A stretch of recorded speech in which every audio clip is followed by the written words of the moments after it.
Isa sa mga nagpapalungkot sa ating puso sa kasalukuyan ay ang iba't ibang mga pangyayari sa ating bayan.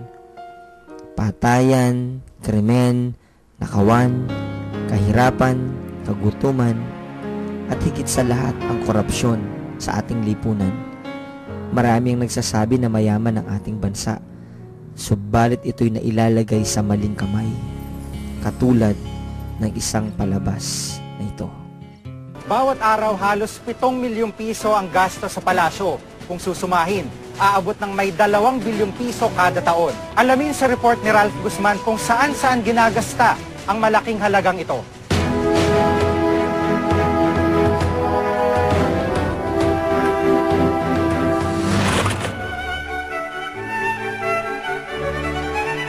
Ang palasyo ng Malacanang ang seat of power. Ito ang nagsisilbing official residence ng Presidente ng Republika ng Pilipinas. Larawan ng isang magarbong pamumuhay ang sasalubong sa sinumang darating dito. Ang perang ginugugol para mapanatili ang palasyo at mga opisinang sakop nito, hindi biro.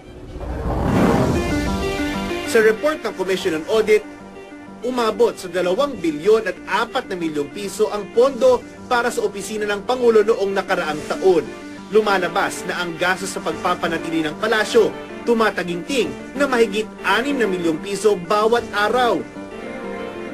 Milyon-milyon ang ginagastos ng gobyerno kada taon para mapanatili lamang ang mismong palasyo ng Malacanang. Pero sa labas ng palasyo kung saan nagkalat ang mga, kung tutuusin, mga kapitbahay ng Pangulo, todo-todo ang kanilang pagtitipid para makaraos lamang sa pang-araw-araw na buhay.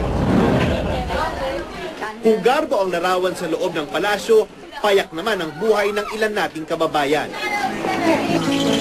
Ang mag-anak ni Mang Julio, nag-uumpisa ang araw sa kakaunting almusal na pinagkakasya ng pamilya.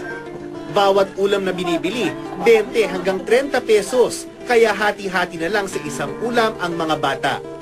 Sa kanilang pamilya, tinatayang 4,500 piso kada buwan na agad ang gastusin sa pagkain. Iba naman ang sitwasyon sa kanilang kapitbahay sa Nagtahan. Dito, tinatayang 7 milyon agad ang ginagastos buwan-buwan sa pagkain pa lang. Sa isang taon, lumalabas na mahigit 80 milyong piso ang ginagastos sa pagkain. Lalo pat dito dinadala ang mga foreign leader at mga negosyanteng gustong mamuhunan sa bansa. Sa panahong mas mabilis kung tumaas ang presyo ng bilihin kaysa kumita, mahalaga ang pagtitipid para sa pamilya ni Mang Julio. 350 piso kada araw ang kanyang sahod.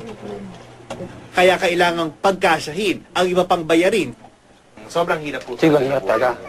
Yun, kinuusap ng asawa ko, maghanap tayo ng mga ibang mautangan na pera. Kumukuha kami ng 5-6. Kaya wala talaga yung bang paraan ko di kukuha ng 5-6.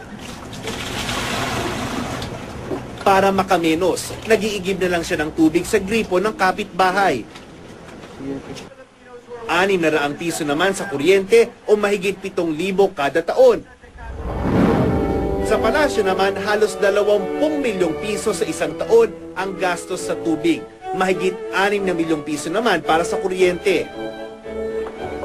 Mahaba-haba pa ang listahan ng mga gastusin sa palasyo. 11 hanggang 15 milyong piso ang bayarin para sa komunikasyon gaya ng landline at cellphone.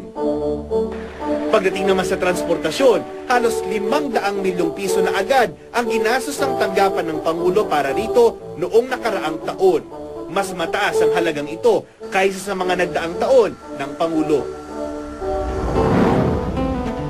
Pero sa pamilya ni Mang Julio, hindi kailangan ni isang kusing para lang bumiyahe. Tipid kasi sila sa pamasahe sa araw-araw dahil isa-isang ibinibisi-bisi ni Julio ang kanyang mga anak pagpasok ng eskwela. Mismong siya, nagbibisikleta rin patungong trabaho sa Binondo o minsan pa nga'y Paranaque. Para sa akin, ang malaking tulong sa akin yung bisikleta. Unang-una, makabawas sa panggastos, saka yung pangmadalian, makalusog ka agad. Gaya ng pamilya ni Mang Julio, nagtitipid din ng gobyerno sa bisa ng Administrative Order 103 na ipinalabas ng Pangulo noong 2004. Malacanang ang nagpapatupad ng batas at nagpapalabas ang pondo ng iba't ibang ahensya ng gobyerno. Pero paano kaya kung mismong palasyo ang lumalabag sa maling paggastos ito ng sariling pondo? Ang Commission on Audit o COA, kinakastigo ang Office of the President sa report nito na inilabas noong Hunyo. Lumalabas kasing mahigit 600 milyong piso ang hindi pa sumasailalim sa liquidation o hindi pa naipapaliwanag ng palasyo. Pinuna rin ng COA ang tila maling paggastos ng palasyo sa mga donasyong natanggap nito para sa libo-libong apektado ng kalamidad noong 2006. Ginamit daw kasi ito sa ibang gastusin, gaya ng hotel at pagpapanatili ng Malacanang Golf Course. Naniniwala ang Transparency and Accountability Network o TAN na kailangan ng sapat na pondo ang tanggapan ng Pangulo.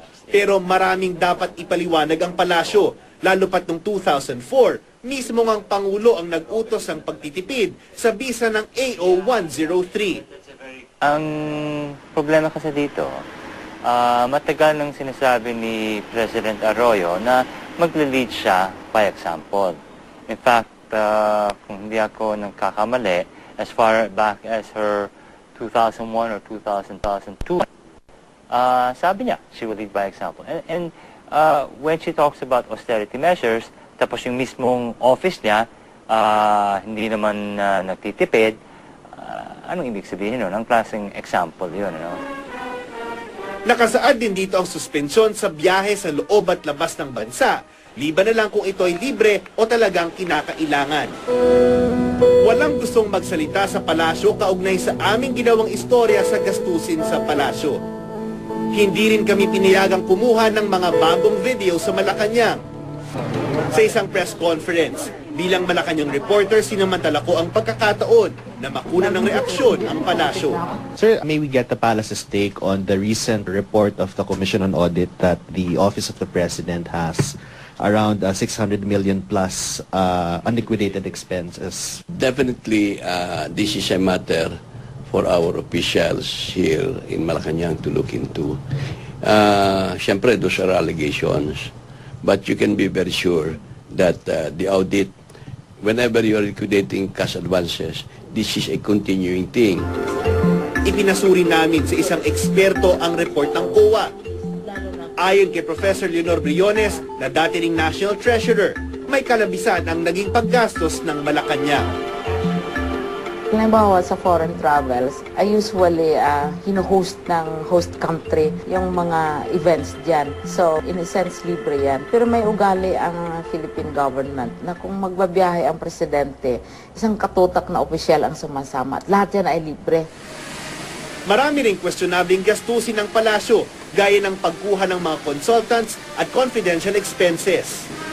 Ang liwanag sa batas, lahat na public funds, ma-confidential, ma-trust funds, ma-deposit, ay kailangan yan, i-report talaga sa taong bayan. Paniwala ng ilang sektor, hindi dapat makatakas sa pananagutan ang mga responsableng opisyal ng palasyo. Tatanggap ka ng pera galing sa pamahalaan, pera ng taong bayan, kailangan magiging accountable. Sino hong dapat managot niyan kung sakasakali? Well, ultimately, the President. Ultimately, I mean, I'm sure she has someone there doing it for her, but the buck stops at the desk of the President. Porsigidong burahin daw ng pamahalaan ng kahirapan. Pero sa kabila nito, marami pang mga tulad ng pamilya ni Mang Julio ang hirap sa paghihigpit at sinturon, makaraos lang.